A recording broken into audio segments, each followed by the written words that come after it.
to Migration 101 with Sam and Bean.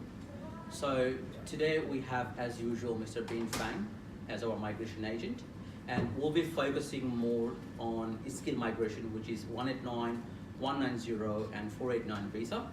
So let's start with Bean Fang. So Bean, how are you today? Welcome back to the show. Good, thanks. Thank you for having me again. Thank you. Thanks for coming in. So as you know, for all this skill migration question that comes with how much, how many points they need to score, which state they should move to, or which courses they should choose, and also. So we'll be talking about more around all these sections today.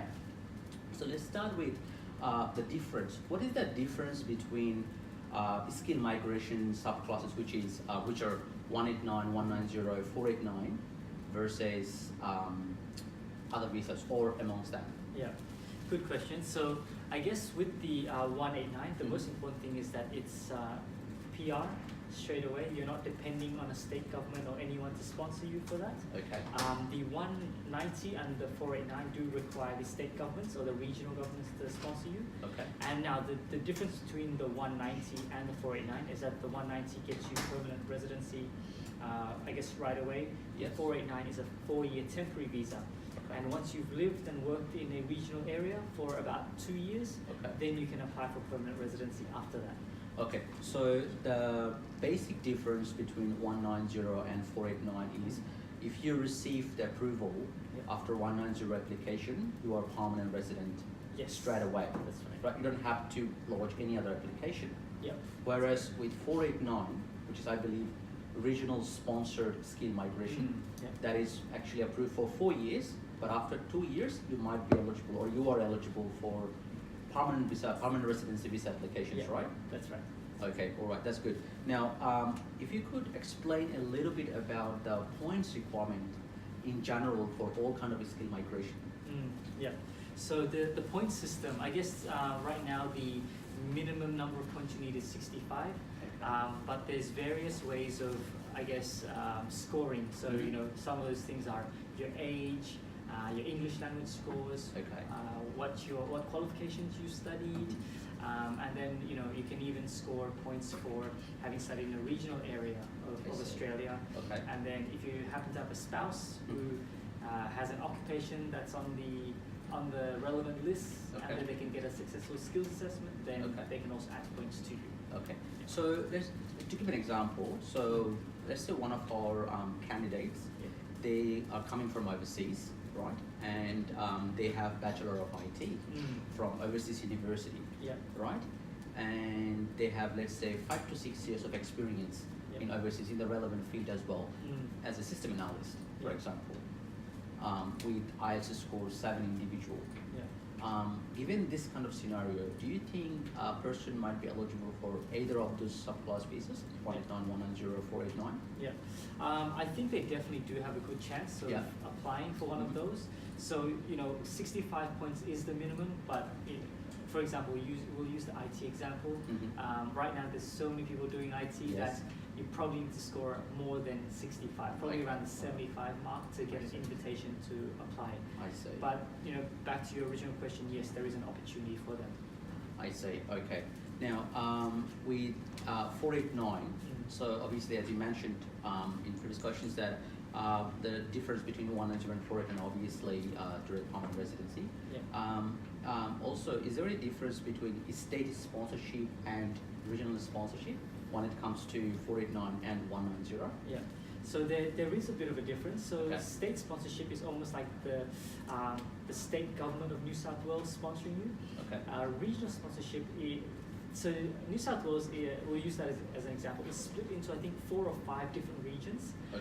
So you have to see which regions are willing to sponsor what occupations, and then it's those regions that end up supporting you. I see. Okay, all right. So which means, a state can sponsor you, but sometimes you might be refused from a regional government, or vice versa. Right? That's right. Okay. So if you're eligible for, let's say, 489, does it contribute to more points as opposed to 190? So the 190 visa gives you 5 extra points if it's approved. The 485 gives you 10 extra points. 489 gives you 10 extra points. 10 extra points. but only I would say the downside would be that you are not approved with permanent residency straight away with 489. You have to stay with the visa for minimum 2 years. Yeah, that's correct. And meet certain condition, maybe as You have to work for at least 1 year in that particular region. Yeah. And does it have to be in a relevant occupation, or in any occupation they can work if they get it approved? Yeah. Technically, it's any occupation. Yes. There's nothing at the permanent visa stage that says you must have worked in the same occupation that you were nominated for. Okay. But you know, in terms of your own skills, it's probably better if you are able to find jobs in your relevant field. I see. Okay. All right. Also, do you have any specific suggestions for those candidates if they want to actually choose different states or regional areas? If they're living in Sydney or Melbourne, they are two of the the most crowded and busiest city. So if they want to move out to different regional areas of the state, is there any specific suggestions that you would be able to share with us? I think right now there are some pretty exciting things happening in South Australia. Yes. Recently they came in with the Innovation Entrepreneur Program. Okay. And then also Canberra recently came out with their ACT Matrix, which is a different way of assessing people who are suitable for state nomination. I see. So I think, yes, as you mentioned, New South Wales and Victoria are extremely crowded and it's extremely hard to get nomination. So I would recommend, keep your ears and eyes open and look for opportunities in other states. Yeah, great. I think that'd be very valuable for our viewers as well to know about which states to browse for and how to go about it and so forth. So is there any specific recommendations or suggestions that may come from you in terms of choosing a subject or the subject that like you're studying right now, or if that has any specific impact for those students maybe finishing next year in 2019 or about to finish in next semester in different subjects, or is there any specific suggestions for them? I guess for people who are probably in their last year, it's a bit hard to change anything, but even then I would recommend looking at your situation now, go and see a migration specialist to see what options you may have. For those who are just in their first year or just choosing, maybe have a look at what's on the medium to long-term list, because ultimately if you would like permanent residency, then those lists right now are the best guide for you. I see. Also, last but not the least, actually, in this specific category, any suggestions to actually raise points score, for example, through different means like PDE or NADI test or anything that you may suggest to our viewers as well?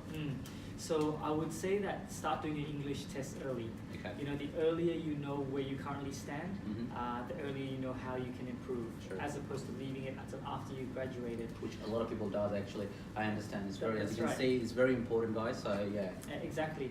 And I think as you're studying, start building work experience, even though it may not count, but it gives you a better chance of getting work experience as soon as you graduate, and then that starts counting straight away. So that work experience, is very valuable, and 1 year of it gets you 5 points. Yes, that's really good. Also, if somebody wants to use their overseas experience, for example, let's say they have done their bachelor degree in IT or any other field, and then they have worked for 5 years or 6 years in overseas, and then they came to Australia, did Masters of IT. Are they still eligible to use their overseas experience that they have actually worked there for that long? So that answer depends on what occupation you're in, but in IT, generally, yes, if your bachelor degree overseas is counted as equivalent to a bachelor here, then any experience accumulated afterwards is counted. So that's another major factor, obviously. As you guys can see, actually, not necessarily all the bachelor degree or master's degree that you're actually studying or you have studied overseas will be in the same level as Australian degree. So if it is not, then it may be considered as associate degree or lower. So that's why actually you also need to consult migration agents to actually confirm whether your bachelor or master's degree is in the same level as Australian degree or not. Otherwise, you may actually lose points on that too. I think I'm correct on that one, right? Yeah, that's correct. Great. So, okay, that's the last question actually. We have had a lot of ups and downs with ACTs and a lot of rumors around ACTs is going on. I've seen a lot of people actually that are going back and forth with ACT as well. What's the deal right now? So the ACT have come out with this new system of ranking people in terms of who they would want to sponsor on the 190 visa. So they've got their own point score system, which looks very similar to the immigration point system, but they only require a minimum 20 points. I see. The way they allocate points is a little bit different also, but the main thing is, you have to satisfy both the Canberra, point score system, and also you still have to satisfy the immigration point score. So, the main thing is there are two different, streams. One is for residents in Canberra already, and one is for offshore applicants. So, if you're in Australia, then you may want to consider moving to Canberra in order to meet those requirements. Yes. But if you're offshore, then you just follow the point scoring system and see whether you meet the requirements or not. Great. Yeah. Okay, thank you very much, Ben. Thanks for, I think it's very fruitful information. And viewers, I guess you guys actually received a lot of fruitful information in these today. I hope that everyone watching these today will really help deciding what kind of, what pathway you should go for, whether it's 189, 190, 489. Wherever you go, I believe that you should really consult migration agents. And as part of today's discussion in episode 2, you may be actually eligible to receive $150 discount and to sit with Mr. Bin Fang himself 101 to have a free chat about migrations if you share and comment as much as you can. And thank you for watching today.